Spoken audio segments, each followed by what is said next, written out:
The differentiation between someone with contamination OCD versus someone who just desires to be clean is that the person with contamination OCD is driven by an emotional signal that's very, very compelling and distressing.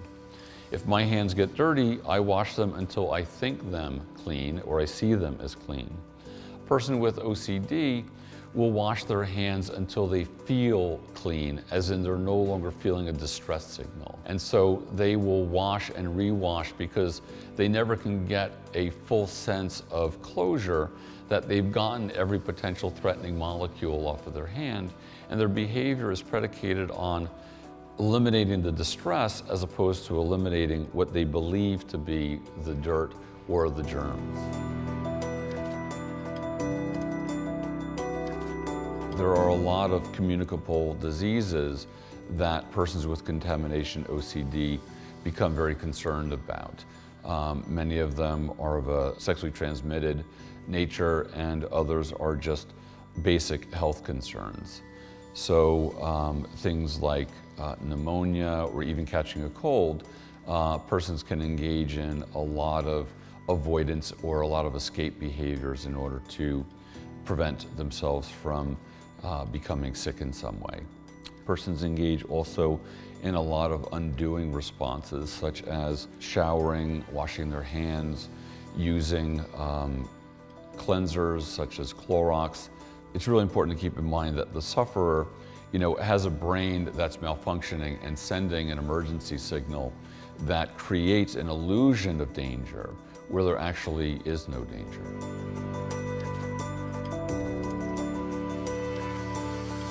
The most common misconceptions around contamination OCD involves the belief that the sufferer might actually be convinced of the legitimacy of the concerns, or that people with contamination OCD might also be very fastidious or very organized in addition to their concerns, when actually people with contamination OCD, as it typically presents itself, really have no greater degree of fastidiousness than anyone else. It's just they're really focused on their very specific concerned sources of becoming sick or being contaminated by certain objects or certain people around them that they deem to be a risk to them. One of the most difficult facets of persons with contamination OCD who live with loved ones or significant others is the balance between being supportive of their condition without enabling. And for the most part, I encourage family members and loved ones to not comply with the emotional fragility of the person who's suffering from OCD, because when we give in to OCD, whether it be the person engaging in an escape response or family members complying with these requests, it actually exacerbates the condition. It expands. The brain looks at these associations about contamination or any facet of OCD as a danger. It's a biochemical warning. And so by complying with the warning, whether the sufferer themselves or those around them, it gives a sense of legitimacy to the brain, and it empowers and strengthens the association between the feared thoughts and the brain's sense of the realistic nature of those feared thoughts. So I think it's very possible to be supportive and to say, I see that you're suffering, I see that you're in pain, but it's really important that we not comply with these requests because it's just going to make things worse. Not to mention, it can create a profound disruption to a person's family or a person's relationship.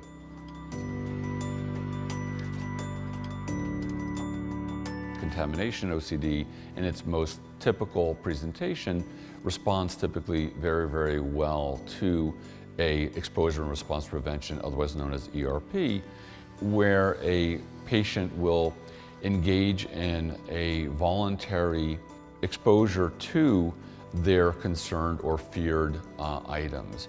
So we'll construct what's called a hierarchy, basically a list of items that are concerned or considered to be dangerous by the sufferer. It might start with very minor things like touching a light switch, maybe a doorknob, and it might go up the hierarchy through perhaps handing a homeless person a quarter and touching their hand as you give the person a quarter. And it might go up to touching the handle in a public bathroom where persons with contamination OCD would often find that to be of greatest concern. So ERP really is the standard bearer at this point of the most effective and time-efficient form of treatment for contamination OCD and all subsets of OCD basically. Recovery often will look like a person having basically the same concerns or the same fragilities about things being dirty as a non-OCD sufferer.